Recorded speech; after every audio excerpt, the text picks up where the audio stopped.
السلام علیکم ورحمۃ اللہ وبرکاتہ۔ الحمد للہ رب العالمین والصلاة والسلام علی سید الانبیاء والمرسلین، اما بعد فاعوذ باللہ من الشیطان الرجیم، بسم اللہ الرحمن الرحیم۔ واعتصموا بحبل اللہ جميعا ولا تفرقوا، وقال اللہ تبارک وتعالی انما المؤمنون اخوة، وقال اللہ تبارک وتعالی هو اجتباکم، وقال اللہ تبارک وتعالی یا ایہا الذین آمنوا ان تنصروا اللہ ینصرکم ویثبت اقدامکم، صدق اللہ العظیم۔ اللہم صلی وسلم علی نبینا محمد، رب اشرح لی صدری ویسر لی امری واحلل عقدۃ من لسانی یفقہوا قولی واجعل لی وزیرا من اہلی، آمین یا رب العالمین۔ آج خطاب جمعہ میں گزشتہ دنوں ایک اجلاس علماء کا کراچی میں ہوا گزشتہ پیر کو اور 22 دسمبر کو، اور ایک اجلاس علماء و دینی جماعتوں کا ہوا لاہور میں منگل کے دن یعنی 23 دسمبر کو۔ جو کراچی کا اجتماع تھا اس میں بڑے پیمانے پر تمام مکاتب فکر کے علماء و دینی جماعتوں کی نمائندگی تھی، اور ملکی حالات اور غیر ملکی حالات کے حوالے سے بھی وہاں گفتگو ہوئی، اور ایک اعلامیہ ڈیکلیریشن بھی جاری کیا گیا جو 10 نکات پر مشتمل ہے، اور وہاں اس بات کی بھی ترغیب دلائی گئی کہ اب جو خطاب جمعہ جیسے کہ آج ہے، تو اس خطاب جمعہ میں ملک بھر میں اس اعلامیہ کے حوالے سے ظاہری بات مختصر ہی گفتگو ہو جائے، تاکہ عوام کے سامنے بھی یہ نقطہ آئے کہ مشترکہ امور پر علماء کا مشترکہ موقف بھی ہونا چاہیے اور ہوتا ہے، اور وہ سامنے بھی آنا چاہیے۔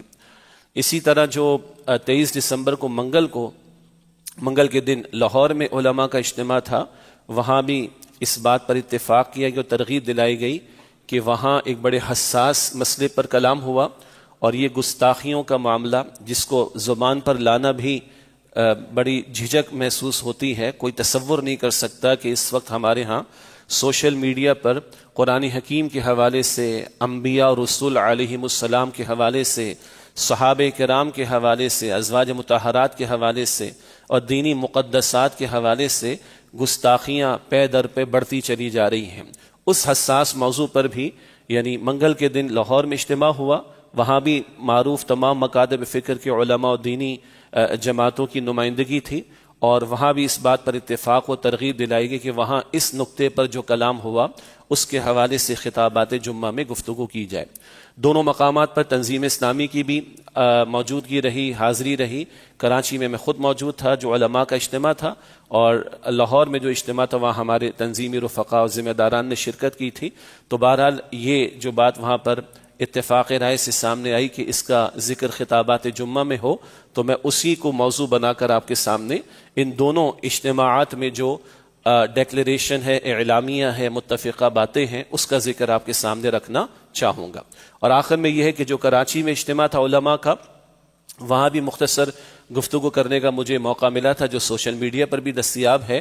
تو اس میں ہم نے کچھ گزارشات رکھی تھیں، وہ گزارشات خواہ وہ لاہور والا اجتماع جو ہے اس مسئلے سے متعلق ہوں یا کراچی والا اجتماع اس مسئلے سے متعلق ہوں، دونوں اعتبارات سے وہ گزارشات جو ہیں وہ ویلڈ ہیں۔ چنانچہ آج کی گفتگو کے آخر میں وہ گزارشات میں یہاں بھی آپ کے سامنے رکھ دوں گا انشاءاللہ تعالی۔ کراچی میں جو پیر کو اجتماع ہوا ہے تمام مکاتب فکر کے علماء اور دینی جماعتوں اور شخصیات کا، جس کا عنوان یا یوں کہیے کہ جو فورم ہے وہ مجلس اتحاد امت پاکستان، اس کا نام ہے مجلس اتحاد امت۔ یہ کوئی سیاسی پلیٹ فارم نہیں ہے اور معروف معنی میں کوئی جماعت نہیں ہے، بلکہ ایک مشترکہ فورم، یہ پلیٹ فارم ہے علماء اور تمام مکاتب فکر کے حضرات اور علماء کا اور دینی جماعتوں کا، اور اس کے تحت یہ کراچی میں اجتماع ہوا۔ اس بات کا بھی اظہار ہوا کہ آئندہ میں اس طرح کا سلسلہ جاری رہنا چاہیے، اور یہ ہمارے دل کی بات ہے۔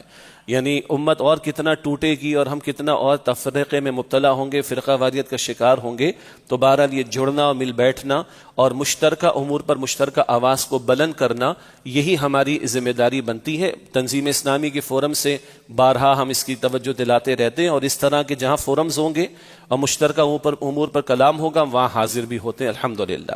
یہ جو مشاورتی، اس کو کہا گیا مشاورتی علمی اجتماع، اور اس کی سرپرستی فرمائی حضرت مفتی تقی عثمانی صاحب نے، اللہ تعالیٰ ان کو صحت عطا فرمائے، اور بڑی عظیم اور شخصیات بھی وہاں پر موجود رہیں، اور سوشل میڈیا پر ان سب کی گفتگو بھی اور یہ اعلامیہ بھی 8 پیجز کا وہ آ چکا ہے۔ بہرحال یہاں 10 امور پر خود مفتی تقی عثمانی صاحب نے اولاً کلام کیا، اور ان کے بعد مفتی مریب الرحمان صاحب کی گفتگو بھی تھی، مولانا فضل الرحمان صاحب کی بھی گفتگو تھی، اور بھی کچھ علمی شخصیات اور دینی شخصیات اور کچھ جماعتوں کے سربراہان، ان کی بھی مختصر گفتگو تھی، اور اس سب کے بعد پھر یہ ڈیکلیریشن، یہ اعلامیہ جسے اردو میں کہتے ہیں پڑھ کر سنایا گیا، جو 10 نکات پر مشتمل ہے۔ 10 پوائنٹس اس میں موجود ہیں، میں ایک ایک کر کے اس کی مختصر سی وضاحت آپ کے سامنے رکھ دیتا ہوں۔ جو پہلا نقطہ ہے وہ نفاذ شریعت کے حوالے سے۔ ہمارے ملک کا نام ہے اسلامی جمہوریہ پاکستان، اور یہ ملک اسلام کے نام پر قائم کیا گیا۔ کل رات ہمارے سیمینار تھا کراچی میں، تنظیم اسلامی کی زیر اہتمام، وہاں بھی اس موضوع پر ہم نے کلام کیا، اور یہ باتیں وہاں بھی تفصیل سے آئی ہیں۔ خیر، یہ جو علماء کا اجتماع تھا، مشاورتی علمی اجتماع، تو یہاں زور دیا گیا اس بات پر کہ آئین اور دستور کی روح سے مملکت خداداد پاکستان میں شریعت اسلامیہ کے فوری نفاذ کو یقینی بنانا چاہیے۔ اب 78 برس تو ہو گئے پاکستان کے قیام کو، شریعت کے در ہم سب کو پتہ ہے، لیکن اس بات پر زور دیا گیا، ہم نے آئین میں طے کر کے رکھا ہوا ہے، ویسے تو طے شدہ ہے، لیکن مملکت کے آئین میں بھی طے ہے کہ حاکمیت یہاں پر اللہ کے لیے ہے، کتاب و سنت کے خلاف کوئی قانون سازی نہیں ہوگی۔ تو ملک کے حکمرانوں کا فرض ہے، ذمہ داری ہے کہ اللہ کی شریعت کو اس مملکت خداداد میں نافذ کریں۔ تھوڑی تشریح میں کر رہا ہوں اپنے الفاظ میں۔ ملک ہم نے اسلام کے نام پر بنایا، اسلام ہی ہمیں جوڑ سکتا ہے، ورنہ ہماری زبان، رنگ، نسل، خطے، برادریاں، قبیلے سب الگ ہیں، اسلام ہی ہمیں جوڑ سکتا ہے۔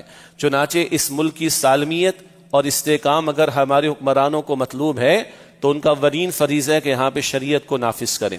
اس حوالے سے یہ بات بھی وہاں پر بیان کی گئی جو ڈیکلیریشن میں ہے کہ ایک ریاستی ادارہ ہے، قانونی ادارہ ہے، آئینی ادارہ ہے، اسلامی نظریاتی کونسل، اسلامک آئیڈیالوجی کونسل جو ہے، اس میں بڑا کام ہوا ہے ماضی میں، اور بڑے جید علماء نے بہت عمدہ سفارشات مرتب کر کے حکمرانوں کے سامنے رکھیں کہ یہ قوانین ملک میں خلاف قرآن و سنت ہے، ان کا خاتمہ ہو، اور اس کا یہ وے آؤٹ ہوگا۔ لیکن نہ ان سفارشات پر غور و فکر ہوتا ہے، جبکہ آئین کے اعتبار سے اس بات کا تقاضا ہے کہ پارلیمنٹ میں ان سفارشات کو پیش کیا جائے، گفتگو ہو، اور قوانین جو کتاب و سنت کے خلاف ہیں ان کو ختم کیا جائے اور ان کو قرآن و سنت کے گویا کے تابع کیا جائے۔ یہ تفصیلات وہاں پر بیان ہوئی۔ یہ پہلا نقطہ تھا، یہ ہم بھی برسوں سے بیان کر رہے ہیں کہ ملک اسلام کے نام پر لیا گیا، حاکمیت اللہ رب العالمین کے لیے ہے، اور جو قانون سازی گزشتہ کئی برسوں سے چلی آ رہی ہے جس میں کتاب و سنت کی واضح مخالفت ہو رہی ہے، اس کا خاتمہ ہو اور شریعت کے نفاذ کا اہتمام ہو۔ یہ پہلا نقطہ تھا۔ دوسری بات اسی تسلسل میں ہے، عدالتی اور پارلیمانی اصلاحات۔ ایک عدالت کی سطح پر کچھ اصلاحات کی ضرورت ہے، ایک پارلیمنٹ کی سطح پر کچھ اصلاحات کی ضرورت ہے۔ ذکر وہاں پر بھی ہوا کہ اسلامی نظریاتی کونسل کی سفارشات کو پارلیمنٹ میں پیش کرنے کا اہتمام کرنا۔ اب مذاق یہ ہوتا ہے، یعنی ہمارے قانون سے کھیلنے کے لیے تو بڑے راستے ہیں نا لوگوں کے پاس، اور اب اللہ معاف کرے کہ دین اسلام کی تعلیمات سے کھیلنے کے لیے بھی راستے ہیں لوگوں کے پاس، یہ ذکر ابھی آگے چل کر آ جائے گا۔ تقاضا یہ ہے کہ اسلامی نظریاتی کونسل کی سفارشات کو پارلیمنٹ میں پیش کیا جائے۔ وہ پارلیمنٹ جس کی کارروائی ہم لوگ دیکھ رہے ہوتے ہیں نا، کبھی ایک سانس میں گزشتہ دور حکومت میں 33 بل پاس ہو جاتے ہیں، کبھی اس دور حکومت میں اتنے بل پاس ہو جاتے ہیں، اور کئی اوپر سے پاس بھی کروا لیے جاتے ہیں، ہم سب کو پتہ ہے۔ لیکن وہاں تقاضا ہے کہ یہ سفارشات جو اسلامی نظریاتی کونسل میں علماء بھی موجود ہوتے ہیں، ان کو ڈسکشن میں لایا جائے۔ تو بتایا جاتا ہے کہ جیسے یہ میرے سامنے ٹیبل رکھی ہوئی ہے، اتنی ساری کتابیں یا اتنے سارے کمپائلیشنز جو ہیں وہ سفارشات کے رکھ دیے جاتے ہیں، اور اسپیکر صاحب کہہ دیتے ہیں بھائی آگے ہے جی، آگے دیکھ لیا آپ نے؟ ہاں جی دیکھ لیا، رکھا ہوا ہے ہمارے پاس، اور وہ کارروائی کا حصہ بن جاتی ہے۔ یہ کھلواڑ ہے، یہ مذاق ہے جو کیا جا رہا ہے۔ کس سے؟ سفارشات وہ جو اس مملکت کو اسلامی بنانے کے حوالے سے پیش کی جا رہی، اور ایک وہ آئینی ادارے کے تحت ہے، مگر یہ کھلواڑ کا سلسلہ چل رہا ہے۔ تو یہاں دوسرا نقطہ اس اعلامیہ میں یہ ہے کہ اسلامی نظریاتی کونسل کی سفارشات کو پارلیمنٹ میں پیش کرنے کا اہتمام کرنا، نیز وفاقی شرعی عدالت اور سپریم کورٹ کے شریعت بینچ میں مستند علماء کرام کا تقرر عمل میں لانا۔ وفاقی شرعی عدالت فیڈرل شریعت کورٹ، ہماری گفتگو میں انسداد سود کے حوالے سے جو مقدمہ چلتا رہا یہ الفاظ سنتے رہیں آپ. کانسٹیٹیوشن کی بیسس پر تقاضا یہ ہے کہ فیڈرل شریعت کورٹ میں 3 علماء ججز ہونے چاہیے. وفاقی شرعی عدالت ہے نا، تو ڈاکٹرز کا فورم تو نہیں ہے، انجینئرز کا فورم تو نہیں ہے، وفاقی شرعی عدالت ہے. تو کون ماہرین بیٹھے وہاں پر جو شریعت کا علم رکھتے ہوں؟ تو 3 علماء ججز کا تقرر ہونا چاہیے، مگر نہیں ہے، وہ سیٹیں خالی پڑی ہوئی. تو کیا شریعت پر بات ہوگی؟ بہت بڑا سوال ہے. اس کے بعد اگر وفاقی شرعی عدالت کے کسی فیصلے پر کوئی پٹیشن آتی ہے تو وہ جاتی سپریم کورٹ کے شریعت اپیلنٹ بینچ میں، وہ اس سے ہائر اتھارٹی ہو گئی. اس شریعت اپیلنٹ بینچ میں بھی علماء ججز کو ہونا چاہیے. اول تو وہ شریعت اپیلنٹ بینچ بڑی مشکل سے بنتا ہے، بن جاتا ہے تو چلتا نہیں ہے، اور چلتا ہے تو جو وہ مسائل ہیں جس کے بارے میں وفاقی شرعی عدالت فیصلے دے چکی ہے وہ ڈسکشن میں نہیں آتے. یہ کھلواڑ کا مسئلہ. تو یہاں دوسری بات یہ تھی کہ عدالت میں، وفاقی شرعی عدالت میں دینی علماء کو، علماء کرام کو جو ججز ہوں ان کو معین کیا جائے، اور سپریم کورٹ کا شریعت اپیلنٹ بینچ ہے وہاں بھی مستند علماء کا تقرر کیا جائے. اور آگے ہم کہہ رہے ہیں کہ وہاں پر کچھ کیسز ابھی لٹکے ہوئے ہیں، جیسے کہ سود کے معاملے پر جو وفاقی شرعی عدالت کا فیصلہ 2022 کا ہے وہ وہاں پر لٹکا ہوا ہے.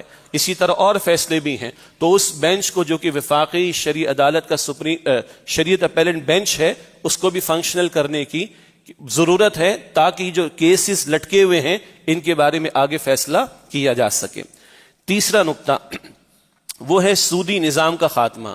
یہاں جو ڈیکلیریشن میں بات آئی ہے وہ یہ ہے کہ 26ویں آئینی ترمیم کے مطابق طے شدہ مدت کے اندر ملک سے سودی نظام کے مکمل خاتمے کو یقینی بنانا. 26ویں کے بعد 27ویں بھی آ چکی ہے، اس کا بھی ابھی تھوڑا سا پوسٹ مارٹم ہوگا. 26ویں آئینی ترمیم میں حکومت نے یہ طے کیا کہ بھائی 31 دسمبر 2027 کو پاکستان بھر سے سود کا مکمل خاتمہ ہو جائے گا. تو ریاستی امور چلانے کے لیے برسوں کی محنت ہوتی ہے، لیکن 31 دسمبر 2027 کو سارے غیر اسلامی قوانین کا خاتمہ ہو جائے، سود سے متعلق جو ہے جو مسائل، اور سود کا بالکل خاتمہ ہو جائے تو کوئی محنت نظر آنی چاہیے نا، مگر کوئی محنت نظر نہیں آ رہی. اور بھی مذاق ہوا ہے، وہ لکھا گیا خوبصورت عبارت کے طور پر جس مقام پر اس کو پرنسپلز آف پالیسیز کہا جاتا ہے، رہنما اصول.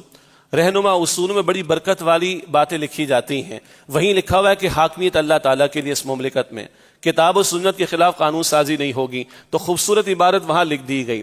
اور بعض جو لوگ ماہرین ہیں ان کا کہنا یہ ہے کہ اس مقام پر جو کچھ لکھا جاتا ہے وہ خوبصورت انداز میں برکت کے لیے لکھا جا سکتا ہے. اگر حکومت اس کی خلاف ورزی کرے تو آپ کسی کورٹ میں نہیں جا سکتے. یہ کھلواڑ کا مسئلہ، یہ ٹوسٹ کرنا چیزوں کو، یہ ہے لالی پاپ دے کے خاموش کرانے کی کوشش کرنا جو ہمارے حکمرانوں کا وتیرہ چل رہا ہے. خیر، یہاں مطالبہ یہ کہ بھائی آپ نے آئین میں ترمیم کر کے اس کو طے کیا تو اس مدت میں سود کا خاتمہ ہونا چاہیے. اول تو یہ کھلواڑ چل رہا ہے. وفاقی شرعی عدالت کے فیصلے کے خلاف اپیل گئی ہوئی ہے کہاں؟ سپریم کورٹ کے شریعت اپیلنٹ بینچ میں، وہ فنکشنل نہیں ہو رہا. اور مزید کھلواڑ یہ ہوا، مصدقہ اطلاع جو کہ بیان کیا گیا اس اجتماع میں اور کارروائی میں، اور ڈیکلیریشن کا بھی حصہ ہے، کہ بینکوں کو ایک استثناء دیا جا رہا ہے وزارت قانون کی طرف سے. کیا کھلواڑ ہے؟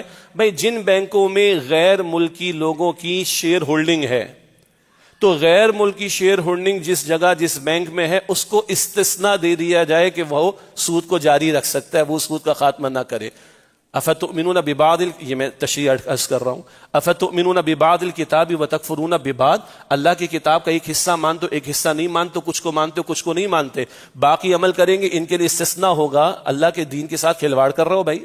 اور طے شدہ قانونی بات ہے کوئی غیر ملکی افراد ہو یا کمپنیز یا ادارے جب ایک ملک میں وہ کاروبار کریں گے یا کام کاج کریں گے تو اس ملک کے قوانین کو ان کا پابند ہونا پڑے گا.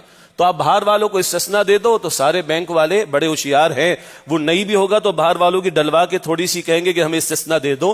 اتنی سی سادی سی باتیں تو ایک عام مین کو، عام آدمی کو بھی سمجھ میں آ جاتی ہے. مسئلہ کیا ہے؟ نیت میں فطور ہے. یہ تشریح میں کر رہا ہوں، یہی ڈی ایچ اے کے علاقہ کراچی ڈاکٹر جسٹس تنزیل الرحمان صاحب ہوتے تھے، اللہ ان کی مغفرت فرمائے. انہوں نے پہلی مرتبہ فرسٹ ٹائم انہوں نے فیصلہ دیا تھا فیڈرل شریعت کورٹ میں 1991 میں، یہ سود یعنی جو ہمارا بینکس کا نظام ہے، یہ بینکنگ انٹرسٹ، یہ ربا ہے جو کہ حرام ہے. تو جسٹس تنزیل الرحمان صاحب مرحوم سے پوچھا گیا کہ ڈاکٹر صاحب یہ بتائیے کہ یہ ختم ہو سکتا ہے کہ نہیں؟ یعنی سود کا دھندا ختم ہو سکتا ہے کہ نہیں؟ صاحب ایمان آدمی تھے، یہ بھی یقیناً کہا ہوگا جب اللہ نے منع کر دیا تو ختم ہو کر رہے گا. اللہ کو نہیں پتا کہ کیا رہ سکتا کیا ختم نہیں ہو سکتا. ایک بات. دوسری بات انہوں نے یہ بات کہی تھی، اصل یہ بات تھی اگر ہمارے حکمرانوں کی نیت ٹھیک ہو تو سب ہو سکتا ہے، مگر تیرا ہی جینا چاہے تو باتیں ہزار ہیں، پھر دل ہی تیار نہیں، نیت ہی نہیں تو فطور ہی فطور ہے. یہ ہے کھلواڑ کا معاملہ جو چل رہا ہے. تو 26ویں آئینی ترمیم میں جو طے شدہ بات تھی اس کے تحت اس اعلامیے میں تقاضا اور اس مجلس میں تقاضا کیا گیا کہ حکومت واقعتاً سود کے خاتمے کا اہتمام کرے. چوتھی بات، استثناء کا خاتمہ. یہ باتیں ہم نے بھی خطابات جمعہ میں کی ہیں، وہ وہاں پر بھی آئی ہیں. لکھا ہے کہ 27ویں آئینی ترمیم کے تحت دیے گئے تاحیات استثناء امیونٹی کو ختم کرنا. یہ بات ہم نے بھی کی ہے کہ اس کا کوئی تصور ہمارے دین میں نہیں ہے. رسول اکرم علیہ السلام نے اپنی حیات طیبہ کے آخری ایام میں اپنے آپ کو پیش کیا، اگر میں نے کسی کے ساتھ کوئی زیادتی کی ہو تو مجھ سے بدلہ لے لے. اور اس ڈیکلیریشن کے دوران اور مجلس کے دوران کچھ اور باتیں بھی سامنے کی. اس کے علاوہ اور بھی واقعات حضور کے صلی اللہ علیہ وسلم. سیدنا عمر سے کھڑے ہو کر کوئی سوال کرے کہ یہ لباس آپ کے پاس کہاں سے آیا، مشہور واقعہ ہے. اور سیدنا علی قاضی شرح کی عدالت میں کھڑے ہو جاتے ہیں اور بیٹے اور غلام کی گواہی قبول نہیں ہوتی تو اس پر وہ کوئی آؤٹ آف دا وے جا کے جبر نہیں کرتے. یہ اللہ کے رسول علیہ السلام کے واقعات ہیں، خلفائے راشدین کے واقعات ہیں. باقی کسی کی کیا حیثیت ہے بھائی؟ خواہ وہ صدر مملکت ہو، وہ فیلڈ مارشل ہو، کوئی اور عہدے دار ہو، کسے معاشرت کوئی بھی ہو، کسی کی کیا حیثیت اور اوقات ہے کہ اس کو استثناء دیا جائے؟ اس پر بھی وہاں پر رد عمل دیا گیا اور کہا گیا کہ اس استثناء کو واپس لیا جائے. یہ استثناء دینا یہ قرآن و سنت کی تعلیم کے بالکل خلاف ہے. پانچویں بات، قانون ازدواج یعنی شادی بیاہ کے معاملے کے حوالے سے قانون. 18 سال سے لکھا ہے 18 سال سے کم عمر کی شادی کے خلاف بنائے گئے خلاف شریعت قانون کا خاتمہ. اسلام آباد میں بن چکا ہے، سندھ حکومت بھی کر چکی، دیگر صوبے بھی کر رہے ہیں، ایک دو اور بھی کر چکے ہیں کہ 18 سال سے کم عمر اگر کوئی شادی ہوگی تو وہ قانوناً ناجائز ہوگی. انا للہ و انا الیہ راجعون. اس پر تفصیلی کلام ہوا اور وضاحت کے ساتھ بات ہوئی کہ یہ عمر کی قید لگانا شرعاً بالکل جائز نہیں ہے. ہاں کم عمر کی شادی میں مسائل ہو سکتے ہیں، وہ ایک الگ بات ہے، ہم سب جانتے اس چیز کو، لیکن یہ پابندی لگا دینا کہ اس سے کم کوئی شادی ہوگی تو وہ ناجائز ہوگی، یہ کہنا حرام ہے، یہ کہنا شریعت کے خلاف ہے. اور عجیب بے وقوفی کی بات ہے کہ اگر اس کے نتیجے میں کوئی بچہ پیدا ہو جائے گا تو یہ مرد جس کی شادی ہوئی وہ ساری کفالت کرے گا. کیا پاگل پنا ہے، دماغ خراب ہو گیا ہے. کون سی گھاس کھا رہے ہیں، کون سی دالیں کھا رہے ہیں، کیا کھا رہے ہیں آخر؟ یہ معاف کیجئے کہ میرے الفاظ کی سختی کو، کہ ایک طرف کہہ رہے ہو کہ نکاح جائز نہیں ہے اور اگر اس کے نتیجے میں بچہ پیدا ہو جائے تو کفالت کی ذمہ داری کس پر ہوگی؟ مرد پر ہوگی. نفقے کی ذمہ داری کس پر ہوگی؟ مرد پر ہوگی. کیا ہو گیا آخر؟ وہی بات ہے، کتاب کا ایک حصہ مانتے دوسرا حصہ نہیں مانتے. تو اس پر بھی وہاں پر بات کی گئی کہ یہ خلاف شریعت قانون، اس قانون کو واپس لیا جانا چاہیے. اس کے لیے عدالتی کارروائی بھی چل رہی ہے اور معاملہ آگے بھی بڑھے گا، وہ اپنی جگہ ایک بات تفصیل سے اپنے مقام پر ہے. چھٹی بات جو وہاں پر آئی ہے وہ ٹرانسجینڈر ایکٹ کے حوالے سے 2018 سے موجود ہے اور ہماری ساری سیاسی جماعتوں نے اس پر سائن کر دیا تھا. بعد میں احساس ہوا کہ تو کیا بلنڈر ہو گیا ہے. اور اگر کسی کی تخلیقی معاملات کے اعتبار سے کوئی مشتبہ معاملہ ہو، معلوم نہیں کہ یہ مرد والی صفات اس میں زیادہ ہیں یا عورت والی صفات زیادہ ہیں، اس کو شرعی اصطلاح میں خنثی کہا جاتا ہے. خنثی جس میں جو صفات مردانہ اور زنانہ ہیں اس کے بارے میں شبہ ہو رہا ہے، تو اس کے حوالے سے شریعت کے احکام موجود ہیں، جنازے تک کے احکام موجود ہیں. وہ احکام اپنے مقام پر ہیں اور ایسے افراد بائی نیچر یہ فطری طور پر جن کا اس طرح کا معاملہ ہو وہ بھی انسان ہیں، ان کو جینے کا حق ہے، ان کا اکرام ہونا چاہیے، ان کے حقوق کی بات ہونی چاہیے، اس میں کوئی مسئلہ نہیں ہے. مگر یہ قانون تو مغرب سے درآمد شدہ امپورٹڈ ہے اور وہاں یہ کہا جا رہا ہے کہ مرد کوئی جب محسوس کرے کہ مجھے فیل ہو رہا ہے کہ میں عورت ہوں تو اس کو عورت قرار دے دیا جائے گا اس کی مرضی پر. اور اگر وہ شوہر ہے تو وہ اب کیا ہو جائے گا؟ انا للہ و انا الیہ راجعون، قانون وہ عورت ہو جائے گا. اس کے نتائج کیا کیا نکلیں گے آگے؟ ایک عورت محسوس کری میں فیل کر رہی ہوں کہ میں مرد محسوس کر رہی ہوں اپنے آپ کو، تو اس کو کہا جا رہا ہے کہ مرد قرار دے دیا جائے گا. اور اگر وہ شادی شدہ ہے تو اس کی حیثیت پھر کیا ہوگی؟ یہ ساری خباثت اس کے ساتھ جڑی ہوئی ہیں اور بنیادی طور پر اس سے ہم جنس پرستی کا راستہ کھلتا ہے. جو لوط علیہ السلام کی قوم کا جرم تھا، جس قوم پر کئی طرح کے عذاب اللہ سبحانہ وتعالی نے مسلط کیے. یہ بات مستقل آئی ہے اور اس مجلس میں بھی اس پر کلام ہوا اور حکمرانوں سے مطالبہ کیا گیا کہ اس ایکٹ کا یعنی اس کو ختم کیا جائے اور جو خلاف شریعت قانون بنایا گیا ہے اس کا خاتمہ کیا جائے. نمبر 7، مسلح جد و جہد کی ممانعت. یہ بات بھی وہاں پر آئی ہے اور لکھا ہے کہ ریاست کے اندر کسی بھی قسم کی نجی مسلح جد و جہد کی غیر مشروعیت کا اعادہ، یعنی یہ شرعاً درست نہیں ہے کہ کچھ افراد ہتھیار اٹھا لیں اور ریاست کے اندر جو ہے وہ فساد مچانے کی کوشش کریں. شرعاً یہ درست نہیں ہے. اور اس میں یہ نقطہ بھی آیا کہ اپنے معاشرے کی اصلاح کے لیے یا حکومت سے کوئی مطالبہ منوانے کے لیے کوئی ہتھیار اگر اٹھا لے تو شرعاً یہ درست نہیں ہے. یہ بات وہاں پر بیان ہوئی. اس کے ذیل میں نے ایک نقطہ عرض کیا تو وہ میں آخر میں عرض کروں گا، باقی اصولاً بات ٹھیک ہے. پھر تفصیل ہے، وہ خروج کا مسئلہ اور دیگر امور وہ اس وقت کا موضوع نہیں ہے، وہ کسی اور موقع پر آئندہ بھی آ جائے گا، پہلے بھی آتا رہا ہے. لیکن یہاں 7ویں بات کیا تھی کہ ریاست کے اندر کسی بھی قسم کی نجی مسلح جد و جہد کی غیر مشروعیت کا اعادہ، کوئی ہتھیار اگر اٹھائے اب معاشرے کی اصلاح کے لیے کہ بھئی فلاں منکر خاتمہ کرنا ہے اس کا تو چلو اسلحہ اٹھا لو، یہ مطالبہ منوانا ہے تو چلو اسلحہ اٹھا لو، یہ شرعاً درست نہیں ہے. اس کا وہاں پر ذکر ہوا. 8ویں بات جو اس مشاورت علمی اجتماع میں آئی اور ڈیکلیریشن کا اعلامیے کا حصہ ہے وہ ہے پاک افغان تعلقات. یہاں لکھا ہے کہ پاکستان اور افغانستان کے درمیان کشیدگی اور جنگ کے خطرات کو مذاکرات اور باہمی بات چیت کے ذریعے حل کرنا چاہیے. انتہائی کشیدہ حالات ہیں، ہم سب جانتے ہیں، ہماری بھی غلطیاں ہیں اور اب کچھ لگ رہا ہے وہاں سے بھی کچھ غلطیوں کا معاملہ ہے. بہرحال یہاں لکھا ہے ڈیکلیریشن کے اندر کہ ماضی کی تلخ اور سخت باتوں کو نظر انداز کیا جائے اور افہام اور تفہیم سے مذاکرات کے ذریعے مسائل کو حل کیا جائے. یہ بات بھی کہی گئی کہ وہ سرزمین جو افغانستان کی ہے وہ کسی طور پر بھی کسی ملک کے خلاف یا دہشت گردی کے استعمال نہیں ہونی چاہیے. اور خود ابھی ماضی قریب میں چند دنوں پہلے 1000 علماء نے افغانستان میں اس بات کا اظہار کیا، ان کی حکومت نے اس کو تسلیم کیا اور ان کا فرض ہے کہ اس کی وہ پابندی کریں. اور ہماری حکومت کی بھی ذمہ داری بنتی ہے کہ وہ امریکہ کی غلام نہ بنے، امریکہ کی کنیز نہ بنے. برادر مسلم ملک ہے تو اسلامی برادری کی رشتے کی بنیاد پر بیٹھ کر بات ہونی چاہیے. اس تشریح میں اضافہ کر رہا ہوں، چند دنوں پہلے پشاور میں تمام مکاتب فکر کا، سیاسی جماعتوں کا، دینی جماعتوں کا، شخصیات کا، اینکر پرسنز کا ایک بہت بڑا مشاورتی اجتماع ہوا اور اس میں یہ طے ہوا کہ جو کچھ بھی ہم نے کرنا ہے وہ مذاکرات کے ذریعے معاملہ حل ہونا چاہیے. کئی ریٹائرڈ حکومتی عہدے داران چاہے وہ فوج میں ادروائز ہوں، ان کی بھی ریکمنڈیشن یہی ہے کہ دھونس دھمکی کے ذریعے سے نہیں، سختی کے ذریعے سے نہیں، مذاکرے و مکالمے کے ذریعے سے افغانستان کے ساتھ بیٹھ کر بات کرنی چاہیے اور دونوں ملکوں کو مذاکرات کے ذریعے معاملات کو حل کرنا چاہیے. یہ وہاں پر ڈکلیریشن میں بھی بات آئی. چند باتیں اور ہیں جو ہم اپنی گفتگو میں رکھتے ہیں، وہ ہے مستقبل کا خراسان، جہاں سے فوجوں نے جانا ہے جناب مہدی کی نصرت کے لیے، ہم تو وہاں تک کی بات کرتے ہیں. لیکن بہرحال اس مجلس مشاورت میں دونوں حکومتوں کو مذاکرات کے ذریعے سے اس معاملے کو طے کرنا اور حل کرنا، اس کی تجویز دی گئی ہے. 9واں نقطہ وہ ہے مدارس کی رجسٹریشن کا معاملہ. لکھا ہے کہ 26ویں آئینی ترمیم کے موقع پر منظور شدہ قانون کے مطابق مدارس و جامعات کی رجسٹریشن کو یقینی بنانا اور انہیں وفاقی وزارت تعلیم کے تحت رجسٹریشن کا پابند نہ کرنا. اس میں بہت ساری تفصیلات ہیں. علماء کا ایک بڑا فورم ہے جس کو ہم کہتے ہیں اتحاد تنظیمات مدارس.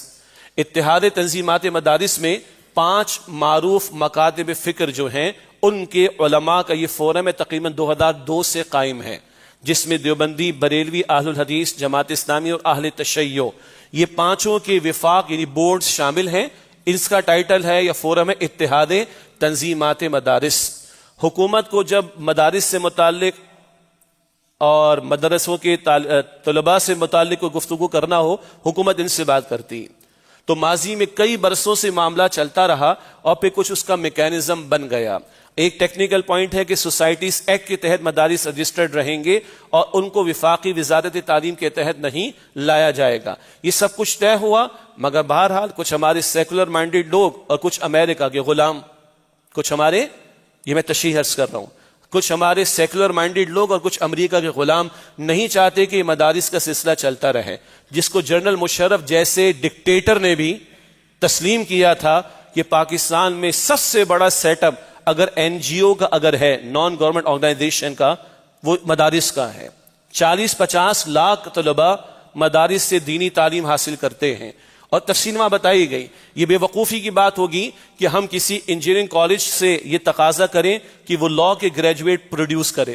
یہ بے وقوفی کی بات ہوگی کہ ہم کسی میڈیکل یونیورسٹی سے یہ توقع کریں کہ وہ انجینئرز پروڈیوس کرے گی۔ اسی طرح بے وقوفی کی بات ہو جائے گی، میں عرض کر رہا ہوں کہ بے وقوفی کی بات ہو جائے گی کسی انجینئرنگ یونیورسٹی سے ہم یہ ایکسپیکٹ کریں کہ مفتی دین کا مفتی یا دین کا عالم جو ہے پروڈیوس کرے، غلط بات ہے نا۔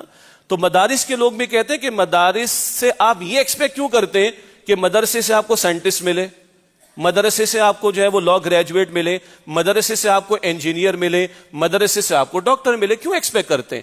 ہاں، ایک بیسک ایجوکیشن، اصلی تعلیم مدارس اپنی سہولت اور اپنے ریسورسز کے مطابق دے رہے ہیں، یہ وہاں کہا گیا ڈیکلریشن کے دوران اور مجلس کے دوران۔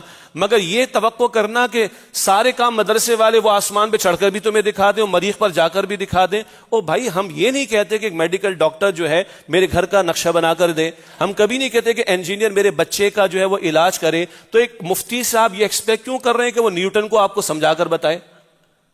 کیوں ایکسپیکٹ کر رہے ہیں؟ سمپل سی بات ہے، ہر چیز کو اس کے مقام پر رکھنا چاہیے۔ اور ایک اور بات بھی آئی پاکستان میں، اور میں یہ پہلے بھی عرض کرتا رہا ہوں، 3 کروڑ بچے حکومت تسلیم کرتی کہ اسکول سے باہر ہیں۔ اس کا کیا مطلب ہے؟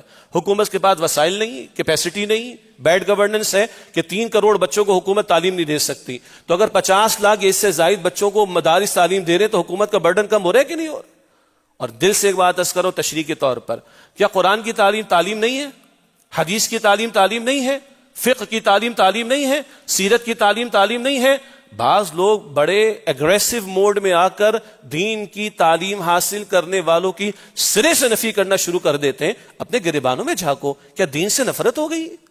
استغفر اللہ۔ بہرحال وہاں یہ بات آئی اس علمی اجتماع میں کہ مدارس کی جو رجسٹریشن ہے اس کو آسان بنایا جائے۔ مدارس اپنے اکاؤنٹس کھولنا چاہتے ہیں، رکاوٹیں ڈالی جاتی، ہمیں بھی پتہ ہے، اور مدارس چاہتے ہیں کہ اپنے نصاب کے مطابق چلے، اس پر پابندی لگانا چاہتے ہیں، اس کو وہ قبول نہیں کرنا چاہتے۔ اور اس سب پر برسوں کی محنت کے بعد اتفاق رائے ہوا، مگر اتفاق رائے کے بعد عمل درآمد نہیں ہو رہا۔ اس عمل درآمد کا تقاضا اس مشاورتی اجتماع میں کیا گیا۔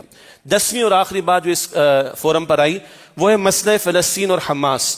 یہاں لکھا ہے کہ حماس کو غیر مسلح کرنے، یعنی بالواسطہ اسرائیل کو تقویت پہنچانے کے لیے کسی بھی قسم کی فوج بھیجنے کی تجویز کی مکمل نامنظوری۔ کیا مطلب؟ یہ جو باتیں چل رہی ہے نا کہ ٹرمپ کا پلان پورا ہو اور بہت بڑا شہر، جدید ترین سٹی وہاں پر شہر بنا دیا جائے اور حماس اور فلسطین سے نمٹنے کے لیے معاذ اللہ مسلم ممالک کی فوجوں کو بھیجنے کے تقاضے کیے جا رہے ہیں، اور اس سے آگے بڑھ کر حماس کو غیر مسلح کرنے کی باتیں چہ جائے کہ مسلم ممالک اقصی کی آزادی کے لیے، فلسطین کی آزادی کے لیے، غزہ کے مسلمانوں کی تقویت کے لیے کھڑے ہوں، اور ان کو کھڑا کیا جائے کس لیے؟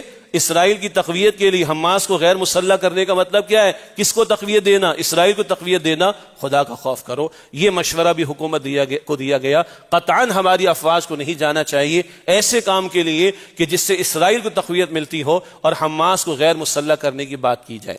یہ اکثر حصہ آج کی خطاب جمعہ کا اسی موضوع پر رہا۔ جو حضرات بعد میں تشریف لائے ان کی اطلاع کے لیے کہ گزشتہ دنوں 22 دسمبر پیر کو کراچی میں مجلس اتحاد امت پاکستان اس عنوان سے ایک بڑا علمی اجتماع ہوا، اور معروف مکاتب فکر کے جیت علماء اور دینی جماعتوں کے سربراہان اور دیگر علمی شخصیات بھی وہاں موجود رہیں، اور وہاں پہ یہ 10 نکات تھے جن کو بیان کیا گیا، اور پھر اس کو ایک ڈیکلیریشن یا اعلامیہ کی شکل دی گئی، اور وہاں یہ ترغیب اور تشویق دلائی گئی کہ اس کو خطابات جمعہ میں بیان کیا جائے، جو میں نے آپ کے سامنے ذکر کیا۔ اس اجتماع میں میں نے مختصر سی گفتگو کی تھی، وہ بھی سوشل میڈیا پر ہے، اور یہ سارے اجلاس کی کارروائی بھی سوشل میڈیا پر ہے، مگر میری گفتگو مختصر میں آخر میں آپ کے سامنے رکھوں گا انشاءاللہ۔ اگلا جو ایک اجتماع تھا وہ ہوا لاہور میں، اور وہ بھی ایک فورم ہے، بڑے درد دل رکھنے والے حضرات اس فورم پر لوگوں کو جمع کرتے ہیں۔ ماضی میں خود لاہور میں شریک بھی ہوا ہوں، مگر اس دفعہ میں کراچی میں تھا تو ہمارے ساتھی تنظیم اسلامی کے ذمہ داران وہ شریک ہوئے تھے، اور یہ جو ہوا ہے 23 دسمبر کو لاہور میں اجتماع، یہ اتحاد ملت اسلامیہ کے عنوان سے۔ اتحاد ملت اسلامیہ کے عنوان سے اس میں بھی تمام معروف مکاتب فکر کے علماء اور دینی جماعتوں کے ذمہ داران یہ حضرات وہ شریک ہوئے ہیں، اور یہاں ایک نقطے پر بنیادی طور پر بات ہوئی تھی، اب وہ نقطہ وہ ہے کہ جیسے میں نے شروع میں عرض کیا تھا کہ جھجک آتی ہے بیان کرتے ہوئے، مگر اس وقت بے حیائی، فحاشی، عریانی کا جو ایڈکشن ہے جس نے ہماری روح کو برباد کر دیا، ایمان کو برباد کر دیا، یہ چیزیں کہاں تک جاری ہیں کہ گناہ گناہ نہیں لگتا، برائی برائی نہیں لگتی، بدی بدی نہیں لگتی، اور انتہا یہ ہے کہ اس وقت سوشل میڈیا پر، اور یہ پرانی باتیں ہو گئی ہیں، اور اس وقت سوشل میڈیا پر گستاخیاں عروج پر، یہ ہلکا لفظ ہے، قرآن کریم کے ساتھ میں بیان نہیں کر سکتا، کچھ لوگوں نے کر بھی دیا، جھجک آتی ہے، میرے الفاظ سے آپ سمجھ لیں کہ قرآن کریم کے اوراق کے ساتھ جو ہے وہ کیا کچھ کیا گیا ہوگا، اس سے آگے میں بول نہیں سکتا آپ کے سامنے۔ قرآن کریم کے اوراق کے ساتھ گستاخی کا معاملہ، بدترین معاملہ، معاذ اللہ، رسولوں کی شان میں گستاخیاں، امام الانبیاء صلی اللہ علیہ وسلم کی شان اقدس میں گستاخی، ازواج مطہرات کے بارے میں گستاخیاں، صحابہ کرام کے بارے میں گستاخیاں، دینی مقدسات کے بارے میں گستاخیاں۔ اور میں نے وہاں کھڑے ہو کر کہا تھا جب اس فورم پر میں لاہور میں تھا، جب 2-3 حضرات نے ہمارے جرنیلوں کی بہت زیادہ تعریف کی، میں نے کہا ٹھیک ہے، ملک کے دفاع کا معاملہ ہے، ہم ہماری فوج کے ساتھ ہیں، بالکل ٹھیک ہے، لیکن میرے دل کی آواز یہ ہے اگر آج کسی ہمارے بڑے حکومتی عہدیدار یا اس کے گھر والوں کی شان میں کوئی بد کلامی کرے تو اس کا صرف سافٹ ویئر اپڈیٹ نہیں ہوگا، اس کی لاش بھی نہیں ملے گی۔ اور میں نے کہا تھا، مجھے یاد آ گیا، اللہ تعالیٰ نے الفاظ یاد دلا دیے، میں ہمارے حکمرانوں سے پوچھ رہا ہوں، آپ اور ہم سب محمد مصطفیٰ کی امتی صلی اللہ علیہ وسلم، کوئی غیرت ہے ہماری کہ ظالموں کو ثابت شدہ گستاخ ایف آئی اے والوں نے پکڑا ہے، ریاستی اداروں نے محنت کی ہے، ان میں مسلمان ہیں بھائی، اکثر مسلمان ہیں، ان کا بھی دل ہل گیا بھائی، ریاستی اداروں نے کارروائیاں کی ہیں، گرفتار کیے ہیں لوگوں کو، سارے ثبوتوں کے ساتھ، سوشل میڈیا کے ثبوتوں کے ساتھ، ججز کی آنکھیں کھل کے پھٹی کی پھٹی رہ گئیں، وکلا کی آنکھیں پھٹی کی پھٹی رہ گئیں، علماء کی آنکھیں پھٹی کی پھٹی رہ گئیں، دل ہل جاتا ہے ہمارا، ثابت شدہ ہیں۔ کیا ہوا گزشتہ دنوں میں، ہم نے پریس ریلیز بھی جاری کیا، 5 لوگ جن کو سزائے موت کا فیصلہ سنا دیا گیا تمام شواہد کے ساتھ، اور اسلام آباد ہائی کورٹ کی طرف سے کیا ہوا جی، معاف کیجیے گا، لاہور ہائی کورٹ کی طرف سے جو کہ راولپنڈی کا بینچ ہے ان کو فارغ کر دیا گیا اور ان کو آزاد کر دیا گیا۔ یہ 5 نہیں ہے، بڑی طویل لسٹ ہے جن کے پکے ثبوت آگے ریاستی اداروں کے لوگوں نے، اہلکاروں نے گرفتار کیا، ساری کارروائی ہوئی ہے، مگر ججز سے تمام شواہد کے باوجود جس میں ایک خامی کی نشاندہی نہیں ہو سکی، ڈی این اے رپورٹ، سارے ثبوت موجود ہیں، مگر ان کو رہا کر دیا گیا۔ یہ یوں کہیے کہ ان کے اوپر سے جو ہے وہ سزائیں ختم کر دی گئی۔ انا للہ و انا الیہ راجعون۔ جو میرے دل کی بات تھی وہ کیا تھی، جس ہمارے حکمراں کسے باشد، اور پتا ہے کہ طاقت کس کے پاس ہے، کون اپنی طاقت کو استعمال کر رہا ہے، کل محمد مصطفیٰ کے سامنے کھڑا ہونا ہے صلی اللہ علیہ وسلم، شفاعت کی طلبگار ہیں ہم ان کی۔ آج آپ کے ہاں کسی گھر والے کی شان میں گستاخی ہونا، میں دوبارہ الفاظ اپنے ریپیٹ کر رہا ہوں، سافٹ ویئر بھی اپڈیٹ ہوگا، لاشیں ملے گا، لاشیں بھی شاید نہ ملے، اور یہاں ثابت شدہ مجرموں کو چھوڑا جا رہا ہے، کس کے پریشر پہ چھوڑا جا رہا ہے، ثبوت پیش کر دیے گئے ہیں، ریاستی اداروں نے گرفتار کیا ہے۔ آپ نے گزشتہ دنوں اسمارٹ فون پر میسیجز سنے، اپنے بچوں پر نگاہ رکھیں، میں نے ریکارڈ کر کے دیے، علماء نے ریکارڈ کر کے دیے، ریاستی اداروں نے کہا بھائی میسیجز ریکارڈ کر کے دو، ہم چلانا چاہتے ہیں، ویٹنگ پر، جب کال پر ویٹنگ ہوتی ہے یا جب ہم کال کرتے ہیں، خبردار سوشل میڈیا کے استعمال پر پابندی جو ہے وہ احتیاط کیجئے، خبردار اپنے بچوں پر نگاہ رکھیے، خبردار اپنی اقدار کی حفاظت۔ سنے نا میسیجز آپ نے، یہی نتیجے تھے سارے، یہاں تک پہنچ چکی ہے بات۔ تو بہرحال اس فورم پر چند باتیں طے ہوئی ہیں اور زیادہ تفصیلات آپ کو اور مل جائیں گے سوشل میڈیا پر۔ یہاں جو انہوں نے ڈیکلریشن جاری کیا اس میں یہ لکھا ہے کہ اتحاد ملت اسلامیہ کے فورم سے، جو فورم تھا آل پارٹیز کانفرنس کا انعقاد کر کے قانون ناموس رسالت 295C کے دفاع میں مضبوط تحریک شروع کریں گے، یہ آئندہ کی بات ہے، اور گستاخوں کو آئین و قانون کے دائرے میں ہنگامی بنیاد پر سزا دلوائیں گے۔ یہ اور آگے کا پہلو ہے، اور اس طرح کے تمام مشترکہ فورمز پر ہم بھی آواز اپنی بلند کرتے ہیں، موجود رہتے ہیں، خطاب جمعہ میں بھی بات کرتے ہیں، اور جو بھی مشترکہ لائے عمل ہوگا ہمارا وزن اس میں ہم ڈالیں گے انشاءاللہ تعالی۔ اگلی بات میں کیا پڑھ کر سناؤں آپ کو، یہ لکھی ہوئے میرے سامنے، قرآن پاک کے نسخوں کو غسل دینا پڑے گا، اور اس کے لیے قانون کی ضرورت ہے، اس لیے کہ کسی معاملے سے متعلق جو شواہد ہوتے ہیں وہ لاک کر دیے جاتے ہیں، یہ ٹیکنیکل مسئلہ ہے۔ تو قرآن پاک کے نسخوں کو غسل دینے کی ضرورت ہے، اس کے لیے آئینی کارروائی بھی کرنی پڑے گی یا قانونی کارروائی بھی کرنی پڑے گی، ریاستی اداروں نے اپنا حصہ ڈالنا پڑے گا، اور یہ کتنے دنوں سے تقاضا کیا جا رہا ہے مگر اس پر کوئی سنوائی نہیں ہو رہی۔ اور کسی ملعون کو پاکستان سے بھگانا ہو جس کو سزا دی جا چکی ہو تو راتوں رات سپریم کورٹ اور ہماری حکومت حرکت میں آ جاتی۔ قرآن کا کوئی پاس نہیں ہمیں، قرآن کی عزت کوئی نہیں ہمارے دلوں میں رہ گئی، پیغمبر کا کوئی تقدس ہمارے دلوں میں نہیں رہ گیا، غیرت ہماری مر چکی ہے کیا کہ لوگوں کو بیٹھ کر حکمرانوں سے مطالبہ کرنا پڑے کہ قرآن پاک کے نسخوں کو پاک کرو بھائی۔ میں بڑا روک روک کر ہی میں نے آپ کے سامنے پڑھ کر سنایا اس چیز کو۔ کوئی غیرت ہے ہمارے حکمرانوں میں؟ کوئی لحاظ، کوئی مروت، کوئی شرم، کوئی حیا، کوئی تقدس؟ نیند کیسے آ جاتی ہے ان لوگوں کو؟ اور یہ کر سکتے ہیں سارے کام، اس لیے کہہ رہا ہوں نیند کیسے آ جاتی، اور کیسے کل اللہ کے رسول کی شفاعت ہمیں ملے گی صلی اللہ علیہ وسلم۔ استغفر اللہ۔ آگے لکھا ہے گستاخانہ مواد کی تشہیر کے خلاف قانون نافذ کرنے والے اداروں کی کارروائی قابل تحسین، جو اچھی بات ہے ہم کہہ رہے ہیں۔ یہ ایف آئی اے کے لوگوں نے ان ظالموں کو گرفتار کیا، پکڑا ہے، پورا ٹریک ریکارڈ نکال کے تحسین ہو رہی، میں نے بھی کی ہے، یہ بھی کر رہے ہیں، اعلامی میں ڈیکلریشن میں بھی کر رہے ہیں۔ قانونی عمل کو سبوتاژ کر کے ملک میں انتشار پیدا کرنے کی کوششوں کا فیلڈ مارشل، صدر مملکت، وزیر اعظم، وفاقی وزیر داخلہ سخت نوٹس لیں۔ یہاں ججوں کا بھی دماغ خراب ہو گیا ہے، فورن فنڈنگ پر پلنے والے بھی اٹھ کر کھڑے ہو کر ان ظالموں کی حمایت کر رہے ہیں، معاذ اللہ۔ تو بھائی ریاست کو اپنا کردار ادا کرنا چاہیے، اور بھارت یہ اسلامی جمہوریہ پاکستان ہے جس کا ہم دعویٰ کرتے ہیں، اور وہاں ہمیں پیغمبر صلی اللہ علیہ وسلم کی ناموس کے لیے کہنا پڑ رہا ہے۔ اللہ اکبر کبیرہ۔ غیرت نام تھا جس کا، گئی تیمور کے گھر سے۔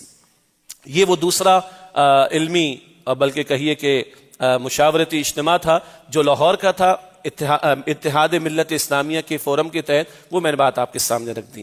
آخری بات یہ کہ جو کراچی کا اجتماع تھا اس میں کچھ میں نے گفتگو کی تھی مختصراً، وہ یہ ہے، ہم نے وہاں پہ عرض کیا کہ یہ ایک اجتماعی فورم ہے، اس کی ہم تحسین کرتے ہیں اور یہ سلسلہ جاری رہنا چاہیے، البتہ اس میں کوئی ایک فورم چھوٹا سا بنا دیں علماء کا کہ جہاں اس طرح کے مسائل جو آج سامنے ہیں اور آئندہ آ سکتے ہیں وہ اس پر نگاہ رکھیں، اور اس سے متعلق جو علمی کام ہے، اویئرنیس دینی ہے، لوگوں کو آگاہی دینی ہے، اس پر مواد تیار کریں۔